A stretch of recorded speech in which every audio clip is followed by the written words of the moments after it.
On this episode, we're going to talk about the importance of resting your mind. I think I've had enough of you. I don't have time for you. I don't wanna see this through. Had it with the things you do. I think I've had enough of you. I don't have time for you. I don't wanna see this through. But maybe, just maybe, one more dance, little bit of romance. Go ahead and take my hand, 100-second chance. After recapping last week's Monday to Monday, I knew I wanted to talk a little bit more in depth about work-life balance. If you watch Week 3's Monday to Monday as opposed to Week 2's, you'll notice that I was a lot less productive and a lot less efficient with my time. And while it wasn't planned, I wanted to discuss why it wasn't a big deal and how I did not let it get to me.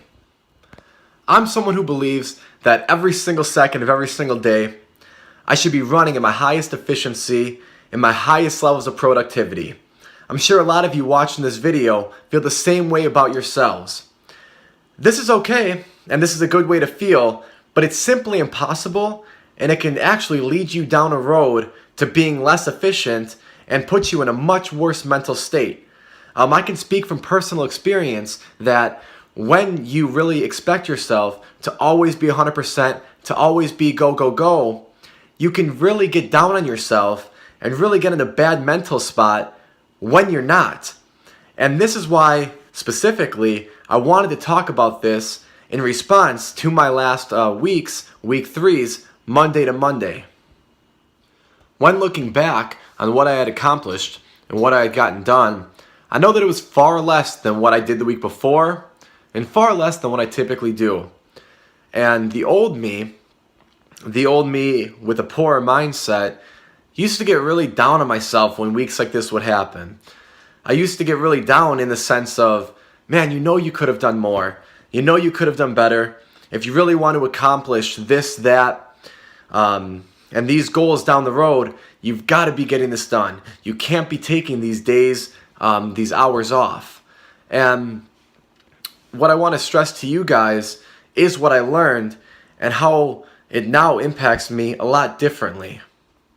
Now, when I experience days or maybe a week where I'm not as productive or not working at the highest level of efficiency that I usually am, instead of getting down on myself and getting a poor attitude and mindset about it, I look at it in a positive. I look at it like I call it for what it is. It's a mental break, and it's a nice escape away from the day-to-day hustle and the day-to-day grind.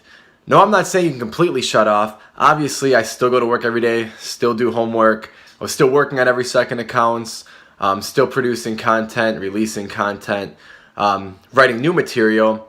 But I wasn't doing it throughout all hours of the night as I was in Week 2 and as I usually do.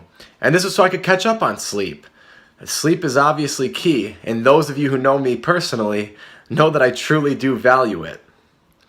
So to come full circle, as opposed to trying to run at 100% each and every day, week in and week out, when you can take a week off and work at 75% as opposed to 95 or 100, then you can truly ensure yourself that you can work at a high level of efficiency and not 100% of the time, but you can continue at a high level of efficiency for an extended period of time.